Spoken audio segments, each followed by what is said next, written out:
একদিন এক দরিদ্র যুবক আলী তার মায়ের নির্দেশে দূরের এক শহরে রওনা দিল ব্যবসার জন্য। মা তাকে উপদেশ দিলেন, আলী, কখনো মিথ্যা বলো না। সত্য কথা বললে আল্লাহ তোমার রক্ষা করবেন। আলী সেই উপদেশ মনে রেখে রওনা হলেন। পথিমধ্যে গভীর এক অরণ্যে ডাকাতদের একটি দল তার পথ রোধ করল।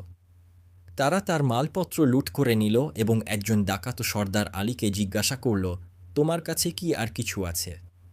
আলী দ্বিধা না করে উত্তর দিল, হ্যাঁ, আমার পোশাকের ভিতরে সেলাই করা কিছু স্বর্ণমুদ্রা আছে। ডাকাতরা হতভম্ব হল। সাধারণত মানুষ ডাকাতদের ভয় পেয়ে মিথ্যা বলে, কিন্তু এই যুবক নির্ভীকভাবে সত্য বলে দিল। ডাকাত সর্দার অবাক হয়ে বলল, তুমি ভয় কি পাওনি? কেন আমাদের সত্যতা বললে? আলী বলল, আমার মা আমাকে বলেছিলেন, কখনো মিথ্যা বলো না। আমি মায়ের কথা অমান্য করতে পারি না। এই কথা শুনে ডাকাত সর্দারের হৃদয়ে গভীর প্রভাব পড়ল।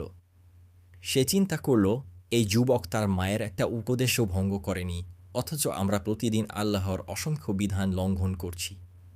তার চোখে পানি এসে গেল।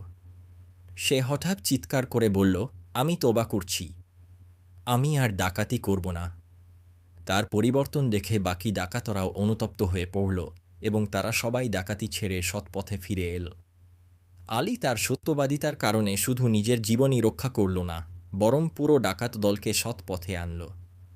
এই গল্প আমাদের শিক্ষা দেয়, সত্যবাদিতা শুধু একজন ব্যক্তির জীবনেই নয়, বরং পুরো সমাজের জন্য আশীর্বাদ হতে পারে। আল্লাহ সর্বদা সত্যবাদীদের রক্ষা করেন।